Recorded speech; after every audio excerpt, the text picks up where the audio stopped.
París, 1861. En una fría sala del Hospital Vincent, un hombre llamado Le Bourget, pero conocido solo como Monsieur Tintin, marcó un antes y un después en el entendimiento del cerebro humano. Pero, ¿por qué tan solo Tintin? Bueno, estos eran las únicas dos sílabas que podía pronunciar en los últimos 21 años de su vida. ¿Qué misterios guardaba esta incapacidad para hablar?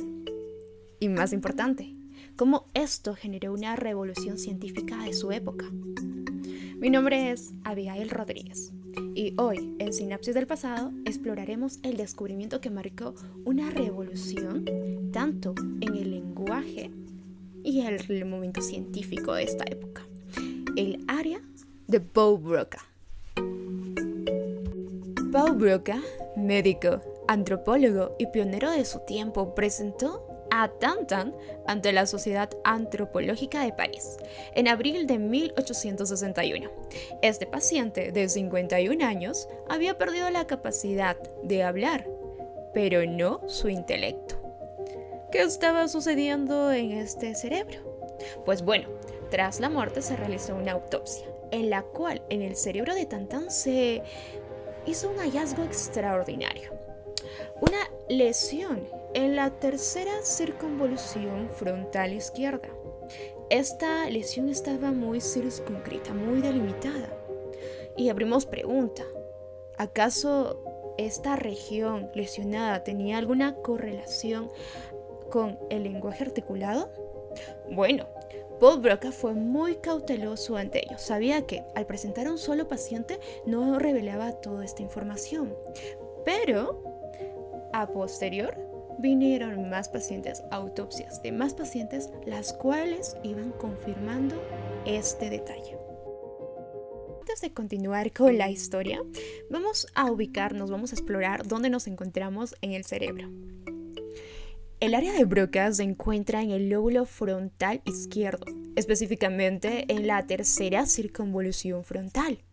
Es una región fundamental para la producción del lenguaje, es decir, el lenguaje articulado.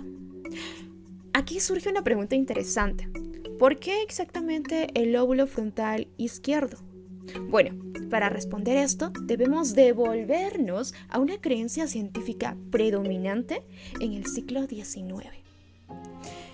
Durante décadas, en París de mediados del siglo XIX, se creía firmemente que ambos hemisferios cerebrales eran idénticos. Si dos mitades eran igualmente simétricas estructuralmente, entonces era concebible que su función también era semejante. Esta idea, basada en la ley de la simetría, dominaba el pensamiento científico. Una idea promovida por figuras como Francisco Javier Bichat, sí, el que conocemos de la bichectomía, y Franz Joseph Gall. Sin embargo, los hallazgos de Broca desafiaron esta simetría, abriendo puertas al concepto de la lateralización cerebral.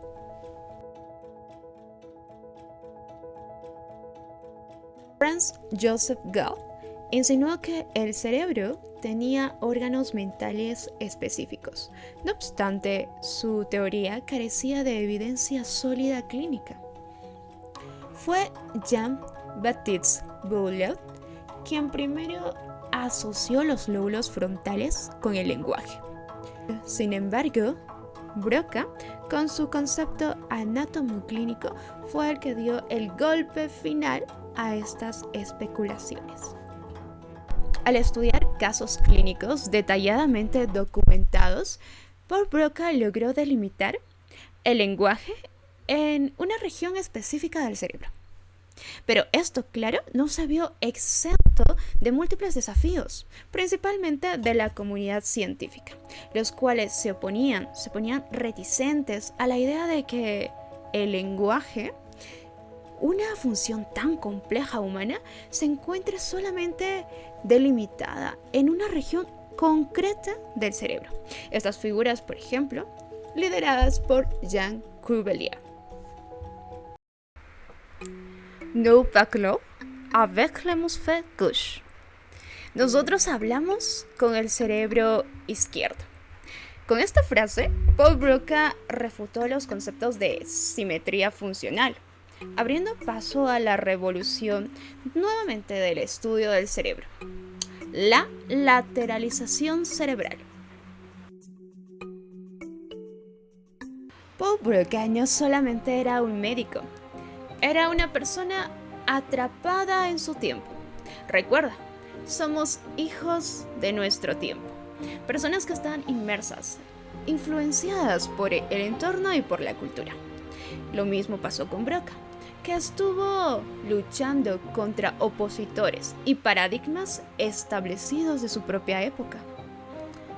Lo que hizo el caso de Tan Tan aún más impresionante fue la precisión de Broca para delimitar el daño.